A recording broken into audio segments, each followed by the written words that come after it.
do some serious dance work in this. You didn't know how to do ballet?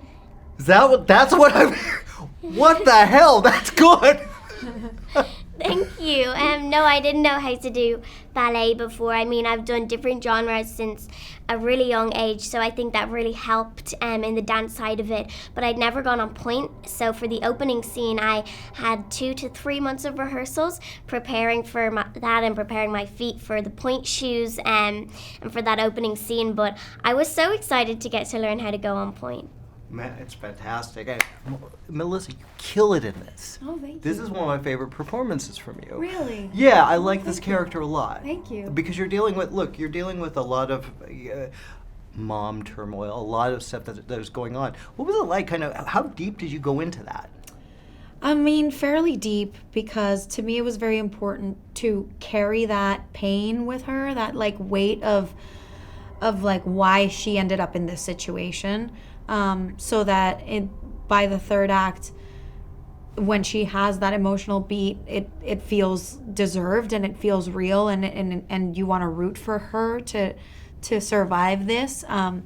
So despite her presenting as such a tough chick and like, you know, you don't want to mess with her and she's serious and observant and kind of mysterious, I wanted underneath the eyes, and a lot of the time you just see her eyes because she has the mask on. Mm-hmm. I wanted there to be like something more underneath. So I had to do a lot of like background work and make sure that I understood her life, where she's coming from. And it was also very fortunate that we have a lot of her background in the script, you know, because Abigail reveals where all these people come from. So I had a lot of where to start from, and I just had to fill in the blanks. That's great, and there's a beauty of that, because you're dealing with stereotypes that become fleshed out, and I'm sure that's radio silence. They're very good at that. Yeah, very. What about you? I mean, this is a really great performance. You're fantastic here. There's so many layers. How do you prepare for this kind of thing? What did you put into it? Preparing for Abigail, I mean, reading her. I mean, I didn't know a huge amount about vampires before going into Abigail. I knew, you know, the bare minimum, but I got to learn so much, and I got to do research on vampires, and especially Abigail, her character, and, you know, so much is revealed about Abigail's past, and I mean, so much happens and you see so many sides of Abigail, but also you see the vulnerability of her as well. So getting to play all those sides and getting to show all those different personalities of Abigail was so exciting for me, and getting to put myself into her shoes, you know, getting to play that exciting character with so much going on was so much fun and crazy at times and strange, but yeah, I had a great time. Well, you both, the chemistry here was fantastic. I bought the motherly kind of... Yes! Was that easy? It's so easy. I mean, look at her. She's so easy to love. So it was immediate for me. I feel like this is something that I do subconsciously, but I always, when I'm gonna do a role, I always kind of want a little bit of a mirror situation in real life between me and the actor that's playing that relationship. Yeah. And that's something that like I just kind of do, and I didn't even realize that I was doing it until recently. But I immediately, like I saw Alisha, I was like, this is one of her first big movies. She's leading this movie with a bunch of adults. Yeah. Like, she's led a movie with kids, so it's like she's one of the bunch. But she was the one kid with all of us adults, and I just wanted to make sure that she felt comfortable all the time, that she felt safe, and that she knew that she could count on me for anything, offset or on. And so I just immediately took on that motherly big sister role, and we just clicked. So, and she's such a pro. Like, I didn't feel like I was acting with a 13-year-old at the time. I felt like I was with like a peer, and like she was so disciplined, and she never made a mistake in any of her lines. She knew all her lines and all our lines. She was committed 100% of the time, and it was so beautiful to watch and so inspiring. So, yeah, it was just easy.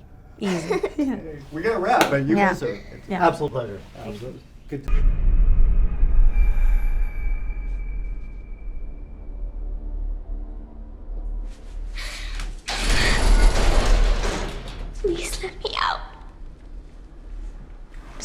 Cut the shit. You're really good at pretending to be a little girl. Thank you. Quick question. Who's inside a cage right now?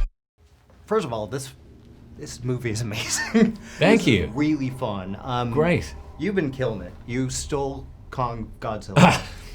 You're amazing in this. You're supposed to give me a high five. Yeah. Oh, sorry, Give her I a didn't high realize five, that was dude. a high. That was Yeah, a very man. strange sort I of high know. five. You It's come at me hard. like this. Whatever. Yeah. Forget about it. You know, He did steal the movie, though. Yeah, You did. Yeah. But here again, you are just fantastic. In Thank this. you.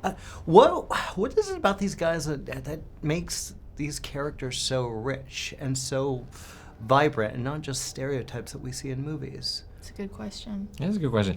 I think Matt and Tyler wanted to bring a very kind of motley group together, and so these And boy, did very, they. very sort of starkly drawn characters thrown in, and they really kind of encouraged each of us to kind of go there with each one of our characters, and kind of make them pointedly different. Yeah. And I think there's certain kind of there's certain stereotypes that we're kind of playing with each one of those. So there's like the hacker and the driver and the muscle and the I don't know what Frank is. He's just an asshole. But there's like different sort of stereotypes. That's a stereotype. Yeah. It is. He's I guess he's like the leader of the group, kind of. But so we think we know what we're getting, but with so much of this, we think we know what we're getting. You think you're getting a ballet movie. You think you're getting a heist movie. Yeah. Think again. Yeah, well, I think the beauty of genre is you can kind of elaborate on these weird things. You can go places that a normal film can't. I mean, could you imagine a normal film having this character, this girl? You deal with the pool. That scene is horrific to watch. How bad was it to film? It wasn't that bad. Okay. Looking pretty back, bad. it was pretty bad. But Matt and Tyler are the best, and I love them so much. And they said yes to everything that I wanted to do. So when they asked me to do that, I said yes. It was only fair to go there and not pull back, and I didn't.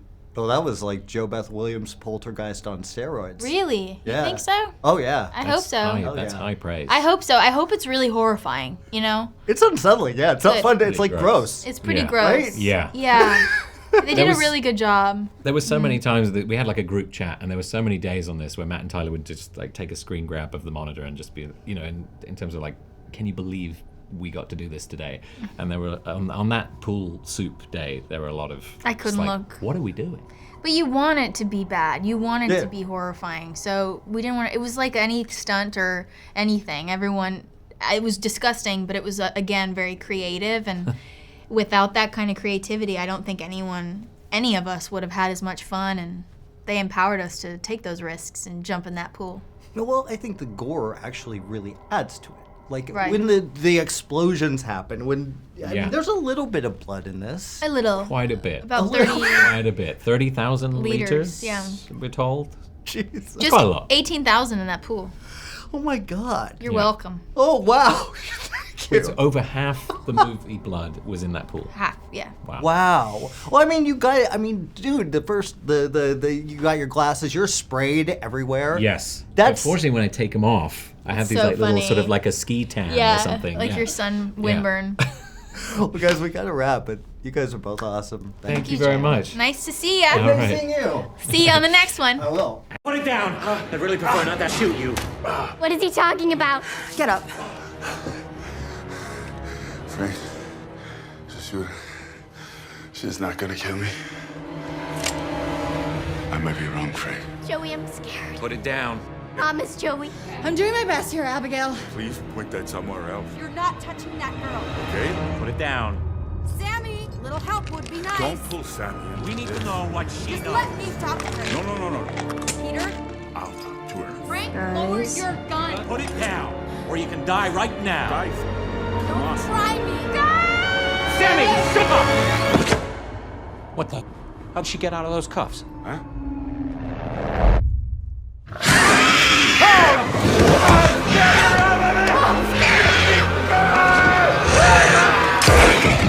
First off, this film is freaking awesome. Awesome. I love the fact that they take these stereotypes and they really build them and make them something more.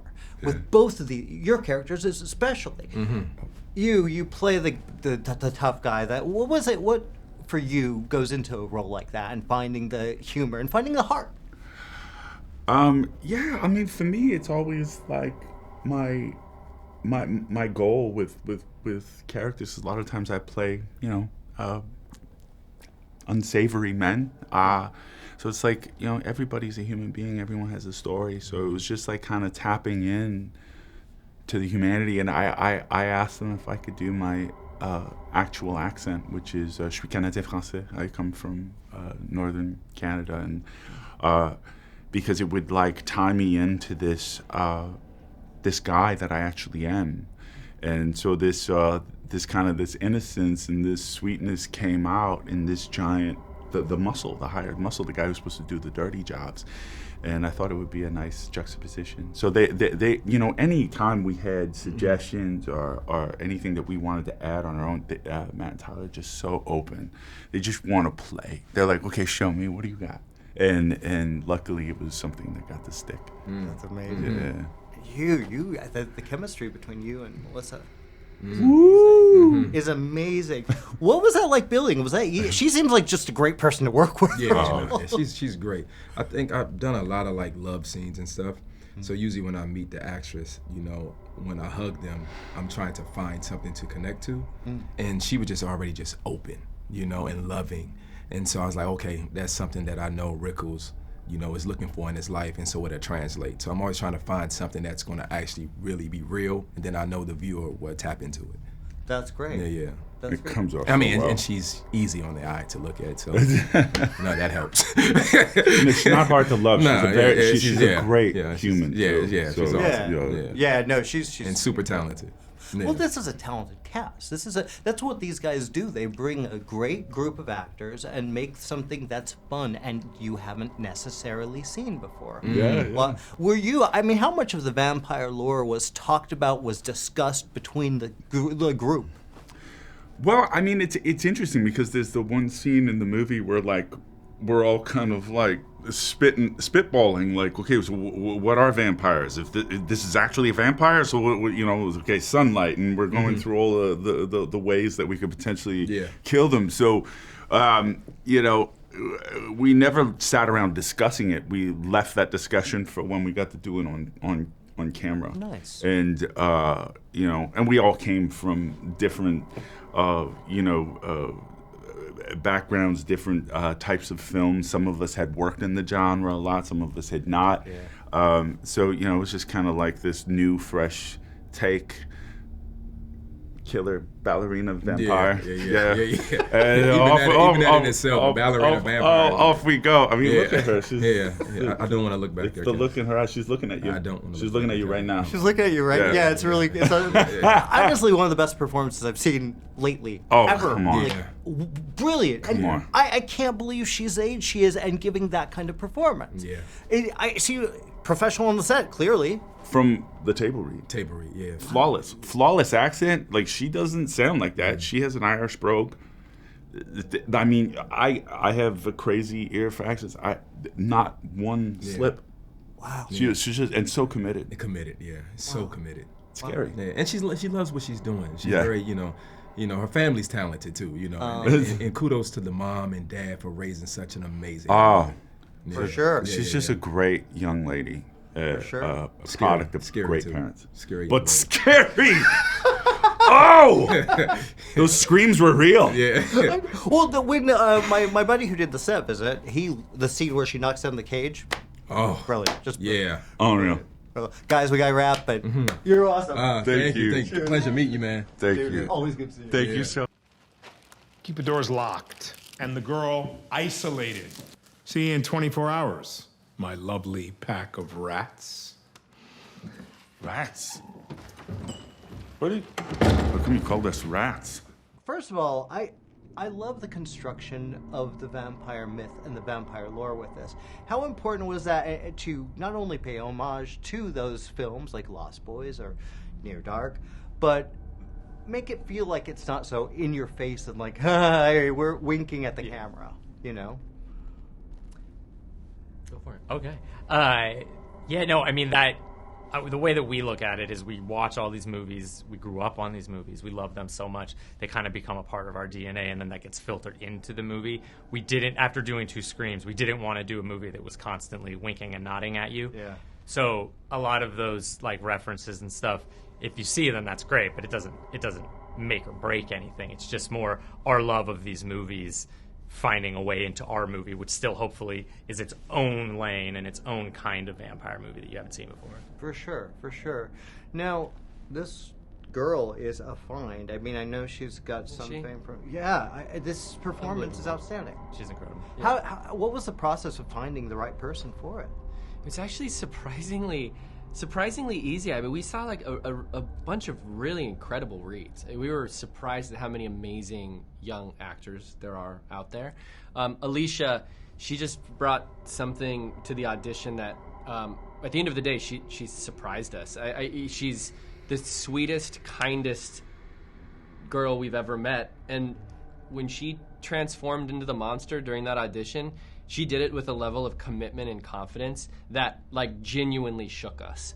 And it also didn't feel memorized or over-prepared. It just felt like she understood that there was a playfulness that that character would have to have. Yeah. And she is that. She's just one of the most courageous, playful, fearless people we know. And so we knew that we'd found her. I mean, right from jump, it was like the easiest choice to make. Fantastic choice. Yeah.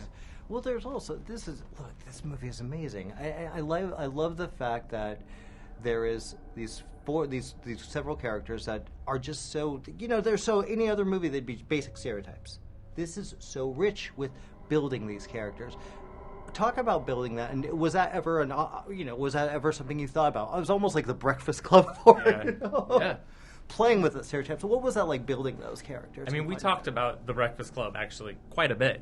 Because for us, at the end of the day, we knew this movie was going to be presented to the audience as ballerina vampire. Yeah. And so we felt like our job was to really make sure that the characters were really strong, that the movie itself could stand on its own 2 feet. Yeah. It wasn't just a gimmick. It was, here are all these characters. They're going to have great interactions, great relationships, great drama.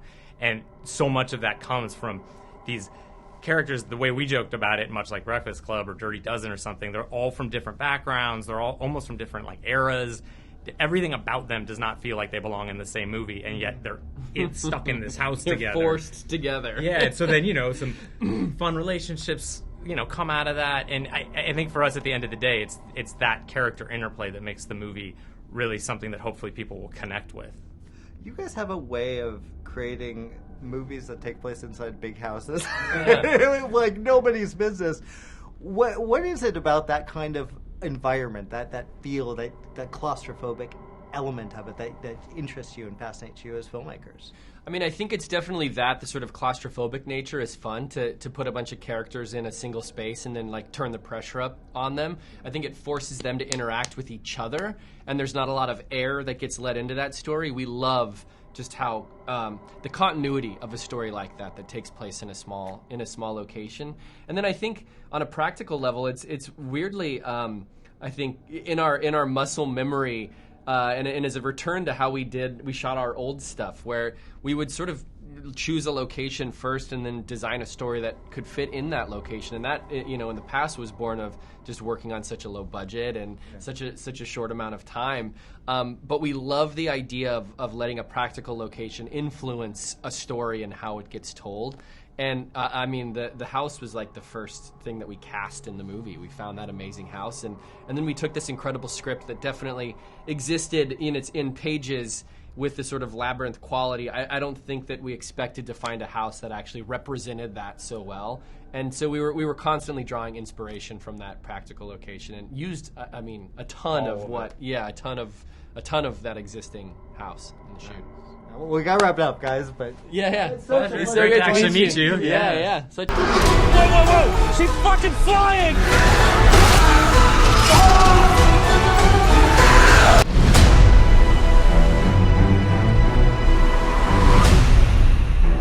I fucking hate ballet.